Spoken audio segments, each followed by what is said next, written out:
नमस्कार, शाम के 4 बज चुके हैं। आप देख रहे हैं आज तक। आपके साथ मैं हूं चित्रा त्रिपाठी। आज की सबसे बड़ी खबर के साथ इस बुलेटिन की शुरुआत हम करने जा रहे हैं। प्रधानमंत्री नरेंद्र मोदी ने आज अचानक लेह का दौरा कर चीन को सख्त संदेश दिया। एलएसी पर तनाव के बीच पीएम मोदी आज लेह से निमू पहुंचे। उन्होंने सेना, एयरफोर्स और आईटीबीपी के जवानों को संबोधित किया। पीएम मोदी ने बिना चीन का नाम लिए साफ साफ कहा कि विस्तारवाद का युग खत्म हो चुका है। पीएम मोदी ने गलवान के वीरों की वीरता को सलाम किया। प्रधानमंत्री Modi war memorial hall of fame भी गए, जहां उन्होंने शहीदों को अपनी श्रद्धांजलि अर्पित की। पीएम मोदी ने सैन्य अधिकारियों से एलएसी पर ताजा हालात की जानकारी भी ली है। दिनकर की कविता सुनाकर भी उन्होंने पराक्रम की याद दिलाई। मोदी ने सुनाई गलवान के शहीदों की शौर्य गाथा और एलएसी पर मौजूद तमाम वीरों की वीरता को उन्होंने नमन किया। वंदे वंदे वंदे भारत माता की वंदे। आपका अभिनंदन करता हूं।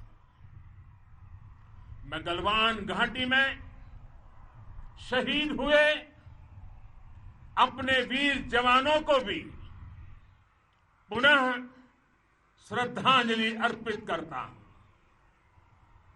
इनमें पूरब से, पश्चिम से, उत्तर से, दक्षिण से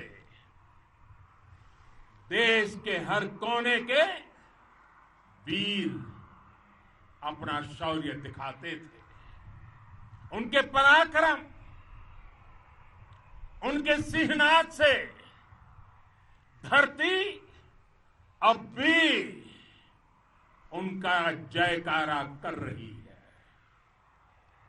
आज हर देशवासी का सिर आपके सामने, अपने देश के वीर सैनिकों के सामने आदरपूर्वक नतमस्तक होकर के नमन करता है। आज हर भारतीय की छाती आपकी वीरता और पराक्रम से फूली हुई है। साथियों, सिंधु के आशीर्वाद से ये धरती पुण्य हुई है। वीर सपूतों के शौर्य और पराक्रम की गाथाओं को ये धरती अपने आप में समेटे हुए है। लेह, लद्दाख से लेकर करगिल और सियाचिन तक,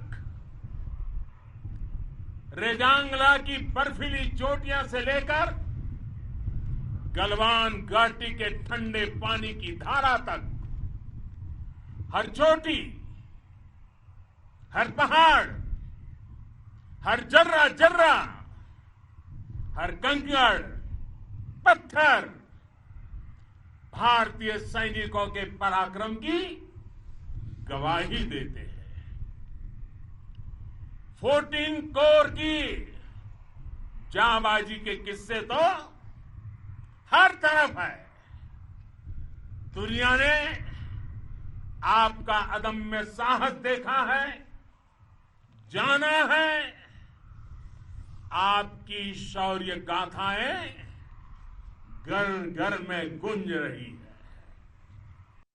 प्रधानमंत्री के एक एक शब्द जवानों के भीतर हौसला भर रहे थे। राष्ट्रकवि रामधारी सिंह दिनकर की कविता, उनकी पंक्तियां भी उन्होंने सुनाई है, ये कहते हुए, जिनके सिंहनाद से सहमी धरती रही अभी तक डोल, कलम आज उनकी जय बोल। यकीनन जब इन शब्दों में प्रधानमंत्री अपने वीरों को नमन करें तो आज का दिन बेहद खास हो जाता है, और खासकर दुश्मन देशों के लिए।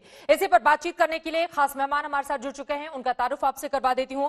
हमारे साथ major general retire SVP Singh ji मौजूद हैं, जो कि फॉर्मर एडीजी हैं आर्टिलरी एट आर्मी हेडक्वार्टर। साथ ही major general retired PK Sehgal ji, defence expert, हमारे साथ मौजूद हैं। लेकिन उसके पहले हम सीधे लेह का रुख कर लेते हैं, जहां से लाइव मंजीत नेगी हमारे संवाददाता इस वक्त जुड़ चुके हैं।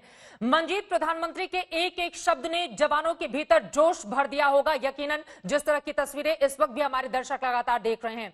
प्रधानमंत्री के वहां से प्रस्थान करने के बाद आपकी जवानों से बातचीत हुई होगी, अधिकारियों से बातचीत हुई होगी। पीएम के इस दौरे के बाद वहां पर किस तरह का असर देखा जा रहा है? मंजीत नेगी।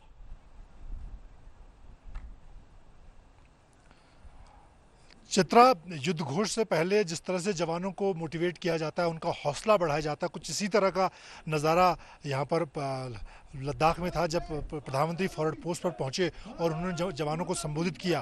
प्रधानमंत्री का जो 6 से 7 घंटे का जो दौरा रहा है, बहुत एक तरह से कह सकते हैं युद्ध स्तर का दौरा था। लगातार वो सबसे पहले लेह में उतरने के बाद फॉरवर्ड पोस्ट नीमू ब्रिगेड जो यहाँ से 35 किलोमीटर आगे का इलाका है, वहाँ पर पहुँचे और वहाँ पर सीधे जाकर उन्होंने सबसे पहले जवानों को संबोधित किया। उनका संबोधन के दौरान जिस तरह से उन्होंने जवानों को एक तरह से युद्ध में जाने से पहले की तैयारी को लेकर अलग अलग तरीके से उनका हौसला बढ़ाया, और साथ ही वहाँ पर जो आर्मी कमांडर थे, CDS जनरल बिपिन रावत थे, इसके अलावा northern army commander lieutenant general YK Joshi, उनसे उन्होंने ताज़ा हालात की जानकारी ली और साथ ही जो सैन्य कमांडर थे उनको सीधे निर्देश दिए प्रधानमंत्री ने कि अभी जिस तरह के हालात एक तरह से दोनों सेनाएं आमने सामने खड़ी हैं और 15 जून की जो घटना जिस तरह का की हिमाकत चीन ने की, उसके बाद इस वक्त चीन को मुंहतोड़ जवाब देने की ज़रूरत है। और उसके बाद यहाँ पर वो मिलिट्री हॉस्पिटल में जो घायल जवान थे उनसे भी मिले और इसके साथ ही यहाँ पर जो स्मारक है, शहीद स्मारक, वहाँ पर भी उन्होंने सियाचिन से लेकर करगिल तक अब तक के जितने तमाम शहीद हैं इस इलाके में, उनको श्रद्धांजलि दी। चलिए, दोबारा आपका मैं रुख करूंगी मंजीत। बेहद महत्वपूर्ण जानकारी आप दे रहे हैं और जब देश का कमांडर फ्रंट मोर्चे पर जाकर खुद लीड करे और इस तरह से हमारे सैनिकों की हौसला अफजाई करे तो वो अपने आप में उसके लिए शब्द कम पड़ने लगते हैं, क्योंकि ये बहुत ज्यादा जरूरी हो जाता है एक ऐसे वक्त में जब LAC पर चीन के साथ तनातनी का माहौल है। और इसी सवाल के साथ SVP सिंह जी, मैं सीधे आपका रुख करना चाहूंगी। जब प्रधानमंत्री नरेंद्र मोदी वहां पर संबोधन करते हैं और चीन की ओर से प्रतिक्रिया आती है कि बातचीत तो अभी जारी है, कोई भी पक्ष उकसाने वाली बात ना करे, तो इसको क्या समझा जाए? क्या खलबली मची हुई है इस वक्त चीन में प्रधानमंत्री नरेंद्र मोदी के इस मजबूत संबोधन के बाद? सबसे पहले तो मैं अपने प्रधानमंत्री का वहां पे जाने का मैं उसके ऊपर जिक्र करूंगा कि एक बहुत महत्वपूर्ण उनका ये डिसीजन, और वहां पे जाके उन्होंने जैसे संदेश दिया है, भाषण दिया है, एक एक सारी दुनिया ने सुना है और ये उनका संदेश चीन के कानों में गड़गड़ा होगा कि हमारा देश 2020 में तैयार पर तैयार है। अभी तक तो 70 साल में जो वो करते आए हैं, छोटी छोटी इंच बाय इंच या ग्रैब बाय ग्रैब एंड फिर नेगोशिएट, वो जमाना, वो टाइम खत्म हो गया है। और इसी में प्रधानमंत्री का ये जो संदेश है, ये बातों का नहीं है, क्योंकि हमारा जो बिल्डअप हुआ है एक बहुत ही स्ट्रॉन्ग तादाद में ताकत दिखाते हुए तैयार बर तैयार एक बहुत शानदार ट्रेंड फौज है। दूसरा, चीन के जो ये संदेश आ रहा है कि बातचीत रहे, बहुत अच्छी बात है, बातचीत रहनी चाहिए डिप्लोमेटिक लेवल पे, पॉलिटिकल लेवल पे, इकोनॉमिक अफेयर्स वगैरह के ऊपर, मिलिट्री टू मिलिट्री भी रहनी चाहिए, बहुत बड़ी अच्छी बात है। पर चीन के इस संदेशों से हमें इस ट्रैप में नहीं पड़ना, उनके धोखेबाजी में। उन्होंने अरुणाचल में भी मूवमेंट की है, कहीं भी सिक्किम वगैरह में भी कर सकते हैं, उनकी शैतानी नेपाल में भी हो सकती है।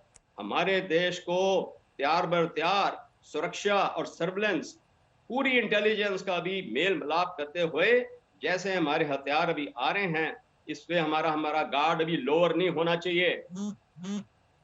ये बेहद महत्वपूर्ण बातें आपने कही हैं और कम से कम आज वो कड़ा संदेश चीन को यकीनन मोदी के इस संबोधन के बाद मिला भी होगा। अब मैं सीधे PK सहगल साहब आपका रुख करते हुए उसके बाद मंजीत के पास चलूंगी। सहगल साहब, सीधा सा सवाल ये है, प्रधानमंत्री नरेंद्र मोदी जब ये कहते हैं कि कमजोर शांति तो चाहता है मगर वो शांति ला नहीं सकता है, शांति लाने के लिए भी ताकत की जरूरत होती है, PM के इन शब्दों के क्या मायने हैं? ये सवाल आप मेरे से पूछ रहे हैं? जी PK सहगल जी। देखो, हमारे प्रधानमंत्री जो है दुनिया में इस समय सबसे मशहूर ओरेटर हैं। उन्होंने बिल्कुल उसी माफी की कार्रवाई आज की जैसे विंस्टन चर्चिल जो सेकेंड वर्ल्ड वॉर में अलाइड सोल्जर्स को, ब्रिटिश सोल्जर्स को प्रोत्साहित करते थे। आज ये भाषण पूरी दुनिया ने सुना होगा, चीन ने भी सुना होगा, पाकिस्तान ने भी सुना होगा, हिंदुस्तान के डोमेस्टिक ऑडियंस ने भी सुना होगा, इंक्लूडिंग दी ऑपोजिशन पार्टीज। सबको साफ तौर पर नजर आ गया कि हिंदुस्तान का जो सैनिक है बहुत ही मजबूत है, बहुत ही हौसले वाला है, बहुत ही दमदार है और चीन को हर प्रकार से पराजित करने की क्षमता रखता है। उन्होंने साफ तौर पे उन लोगों को एड्रेस किया, कहा जाता है कि man behind the machine is the most critical element, और उन्होंने उस एलिमेंट को संबोधित किया, जो वास्तव में मैन बिहाइंड द मशीन है। अगर आपको याद होगा कि 1965 की लड़ाई में पाकिस्तान के पास हमसे अच्छे हवाई जहाज थे, हमसे अच्छे टैंक्स थे, हमसे अच्छे तोपखाना था। उसके बावजूद भी जीत हमारी हुई, क्योंकि हमारा जो मैन बिहाइंड द मशीन था उसका मोराल ज़्यादा अच्छा था, उसका मोटिवेशन ज़्यादा बढ़िया था, लीडरशिप ज़्यादा स्ट्रॉन्ग थी, उसकी ट्रेनिंग ज़्यादा अच्छी थी और उसको साफ तौर पे नजर आता था कि उसका पूरा देश जो है एकजुट होकर उसके पीछे खड़ा है।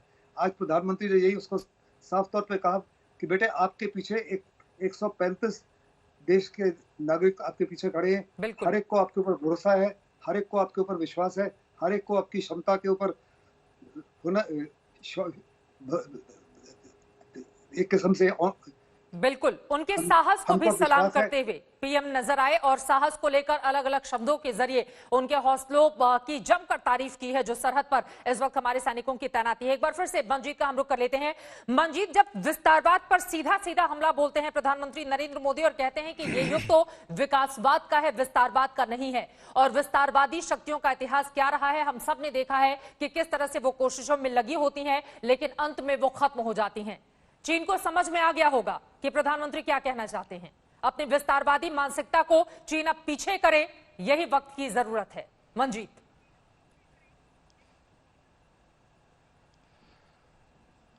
चित्रा, अभी दो दिन पहले यहाँ पर चुशुल में दोनों सेनाओं के जो कोर कमांडर हैं उनके बीच में बातचीत हुई थी और उस बातचीत के बीच में चीन की तरफ से ये कोशिश हो रही थी कि अब बातचीत से इसका रास्ता सुलझाया जाएगा। लेकिन प्रधानमंत्री ने आज जिस तरह से भारतीय सेना की ताकत को सरहद पर आकर गिनाया, वो चीन के लिए वो संदेश काफ़ी है। प्रधानमंत्री ने विकास की बात की, उन्होंने इंफ्रास्ट्रक्चर की बात की, हमारी जो सड़क है, और उसके अलावा यहाँ पर जो सैन्य तैयारियाँ भारतीय सेना को मजबूत बनाने के लिए चित्रा पिछले अगर खासतौर से अभी चीन के साथ के बिल्डअप को देखें तो ये भारतीय सेना ने अपनी पूरी ताकत यहाँ पर दिखाई है, चाहे वायुसेना की ताकत हो, लड़ाकू विमान सुखोई से लेकर मिराज, मिग जैसे लड़ाकू विमान यहाँ पर तैनात किए गए हैं, बोफोर्स से लेकर M777 जैसी तोप यहाँ पर तैनात की गई हैं, और प्रधानमंत्री के दौरे से ठीक पहले स्पेशल फोर्स के जवान भी यहाँ पर तैनात किए गए और उन्हीं सबका जायजा प्रधानमंत्री ने लिया और उन्हीं की बात चर्चा उन्होंने अपने भाषण के दौरान भी कही, जो साफ तौर पर जवानों के लिए एक हौसला अफजाई थी और चीन के लिए साफ संदेश था कि हम बातचीत की बात तो जरूर कर रहे हैं लेकिन सैन्य तैयारी में भारत की तरफ से कहीं कोई कमी नहीं है। बिल्कुल, ये सबसे महत्वपूर्ण बात हो जाती है कि हिंदुस्तान बातचीत में भरोसा भी करता है, वो शांति भी चाहता है, लेकिन ऐसा नहीं होगा कि पड़ोसी मुल्क तय करे कि वो शांति किस कीमत पर अदा करना चाहेगा, और इसी वजह से सीधा सीधा संदेश यहां पर पीएम मोदी की ओर से दिया गया। एसवीपी सिंह जी, मैं आपके पास आना चाहूंगी। जब विस्तारवाद के ऊपर विकासवाद को हावी बताते हैं पीएम मोदी और कहते हैं विस्तारवादी शक्तियां खत्म हो गई हैं, एक वक्त के बाद उनकी कोई वैल्यू नहीं रह जाती है, तो इसके जरिए सीधे चीन की मानसिकता पर चोट की है पीएम ने? बिल्कुल सही है जी, क्योंकि इतना बड़ा ये संदेश है। इसमें क्या है कि चीन को आप देखो, चीन ने अपना एक्सपेंशनिस्ट जो है जरिया इतना बढ़ाया हुआ है। वो बोलते हैं कि 2 फ्रंट वॉर में भी नेपोलियन, हिटलर जो ने 2 फ्रंट खोले तो हार देखनी पड़ी, पर जी जिनपिंग साहब ने क्या किया है, मल्टीपल फ्रंट्स खोल दिए हैं। साउथ चाइना सी, ताइवान, अभी इंडिया के साथ, और ये भूल रहा है कि मेरा अपना हांगकांग में क्या हो रहा है, ये भूल रहा है कि मेरे पास वो तिब्बत है उसको संभालना है, ये भूल रहा है कि मैंने वो जिनजियांग को संभालना है, ये भूल रहा है कि उसकी अपनी पार्टी में कितनी ज्यादा स्ट्राइफ उसको उसने सामना करना है, क्योंकि बहुत ज्यादा हाथ बढ़ा लिए हैं। और जब देश ऐसे करता है उसको अपने आप को संभालने में बहुत कठिन समय आ जाएंगे और आ गए हैं। जितना भी वो देश की फौज तकड़ी हो वो संभाल नहीं सकेगा। ये पीपल लिबरेशन आर्मी एक डंडे के ऊपर चलती है, बिल्कुल, हमारी इंडियन आर्मी एक और Indian armed forces moral, top leadership from the front देखती है। और आज का दिन हमारे प्रधानमंत्री ने, जब मैं बोल रहा हूं कि इंडियन आर्म्ड फोर्सेस की लीडरशिप फ्रंट पे है, प्रधानमंत्री ने हमारी सेना को, हमारे जवानों को ये बताया है कि मैं आपके पीछे नहीं हूं, मैं आपके साथ हूं, मैं आपके साथ गलवान घाटी में हूं, लड़ाई के मैदान में हूं। तो इस देश को और क्या चाहिए? बिल्कुल, हम इतनी मजबूत फौज हमारी तैनात है, और जब हमारे पास ये और अभी एक्विजिशन इक्विपमेंट आ रही है तो फिर आप देखना कि ये ताकत कितनी बढ़ेगी। बिल्कुल। और मैं इसमें ये भी समझता हूं, ये जो हम ताकत बढ़ा रहे हैं अपनी, हमारी जो एक्विजिशन हो रही है, ये मैं समझता हूं शुरुआत है, और इसको हमने आगे बढ़ाना है।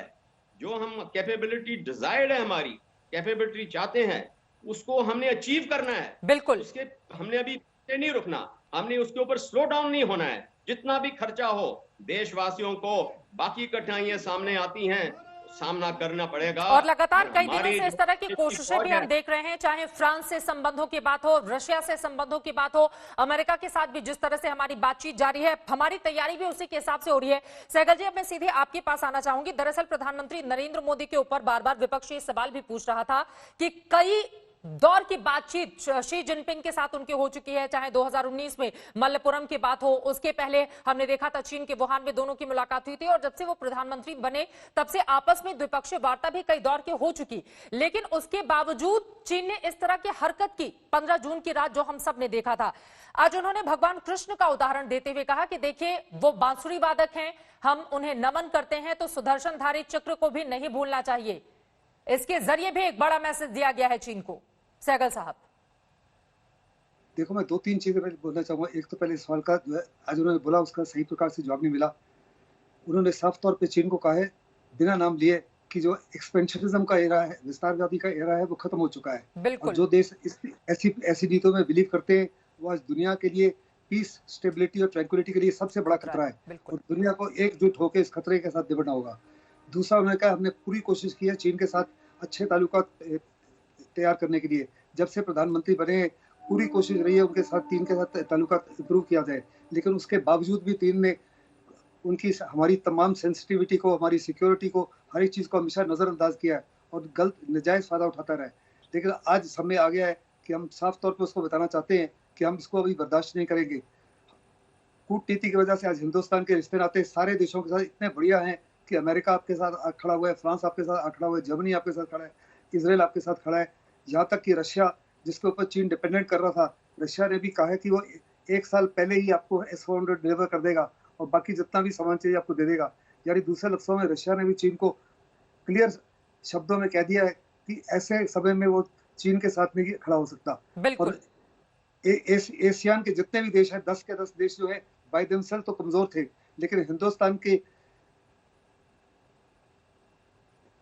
ताकत को देखते हुए तमाम 10 के 10 देश ने चीन को एक किस्म से चुनौती दे दी है कि जो उसकी विस्तारवादी नीति है उसको एक्सेप्ट नहीं करेंगे। बिल्कुल, और ये चोट बार बार करनी होगी। बहुत महत्वपूर्ण बातें आपने कही हैं कि कम से कम पाकिस्तान की जब बात आती है तब तो हमने अक्सर देखा है, लेकिन चीन की बात आते वक्त अक्सर कुछ ना कुछ सुर हमारे मध्यम पड़ जाते थे। लेकिन आज पीएम मोदी की ओर से जो सख्त संदेश दिया गया है, वो अपने आप में चीन के लिए काफी है कि दरअसल वो अपनी विस्तारवादी ताकत को जो लगातार आगे बढ़ाने में लगा हुआ है, उससे वो पीछे जाए, वरना अंजाम क्या होगा। पीएम मोदी के शब्दों में ये साफ साफ आज पता चल गया कि इस तरह की शक्तियां खत्म हो जाती हैं। आप तीनों का बहुत शुक्रिया हमारे साथ आज तक से जुड़ने के लिए। मंजीत, आपका भी बहुत धन्यवाद। आगे भी आपसे जानकारी हम लेते रहेंगे। हमारे साथ 2 रक्षा विशेषज्ञ और हमारे सहयोगी मंजीत नेगी पल पल की जानकारी देते हुए। अपने आप में आज का दिन हिंदुस्तान के इतिहास में बेहद महत्वपूर्ण, क्योंकि LAC पर एक तरफ चीन के साथ तनातनी, वहीं सरहद पर जाकर चीन को 2 टूक संदेश प्रधानमंत्री नरेंद्र मोदी का। चीन को समझ जाना चाहिए कि वो दगाबाजी कर बच नहीं सकता। भारत लगातार लद्दाख के मोर्चे को मजबूत कर रहा है। पीएम से पहले सेना प्रमुख और एयर चीफ भी फॉरवर्ड फ्रंट पर जाकर जवानों का हौसला बढ़ा चुके हैं। भारत माता की जय, भारत माता की जय। एक तरफ CDS जनरल बिपिन रावत, दूसरी तरफ आर्मी चीफ मनोज मुकुंद नरवणे और बीच में प्रधानमंत्री नरेंद्र मोदी। चीन के साथ तनाव के संदर्भ में ये तस्वीर बेहद महत्वपूर्ण है। सरकार और सेना से जुड़े देश के 3 शीर्ष लोगों की चीन से लगी सीमा के इलाके में मौजूदगी।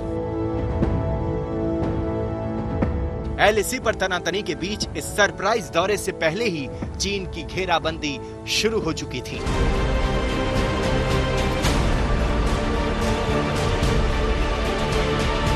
पंद्रह जून की रात गलवान घाटी में भारत और चीन की सेना के बीच झड़प के तुरंत बाद 17 जून को वायुसेना अध्यक्ष air chief marshal RKS Bhadauria Leh Ladakh के 2 दिन के दौरे पर थे। उन्होंने तब चीन को कड़ी चेतावनी भी जारी की थी।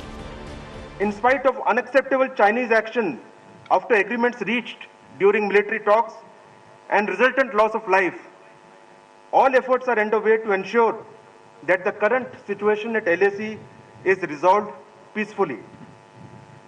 But it should be very clear that we are well prepared and suitably deployed. इसके 4 दिन बाद 23 और 24 जून को सेनाध्यक्ष मनोज मुकुंद नरवणे ने 2 दिन का लेह और लद्दाख का व्यापक दौरा करके मुकम्मल तैयारियों का जायजा लिया था। उन्होंने अस्पताल जाकर घायल सैनिकों से मिलकर उनका उत्साह भी बढ़ाया था। भारत और चीन की सेनाओं के बीच करीब 2 महीने से पूर्वी लद्दाख में वास्तविक नियंत्रण रेखा पर तनाव बना हुआ है। 15 जून को गलवान घाटी में दोनों देशों की सेना के बीच हिंसक झड़प में भारत के 20 सैनिक शहीद हुए थे, जबकि चीन के 40 से ज्यादा सैनिकों के मारे जाने की खबर है। हालांकि चीन ने अब तक ये कबूल नहीं किया है। इसके बाद से दोनों देशों की सेना कई मोर्चों पर आमने सामने है और तनाव कम करने को लेकर 2 दौर की कमांडर स्तर की वार्ता हो चुकी है, पर कोई ठोस कामयाबी नहीं मिली है। ऐसे रणनीतिक नजरिए से ये दौरा मायने रखता है। लेह से अभिषेक भल्ला के साथ मंजीत नेगी, दिल्ली आज तक।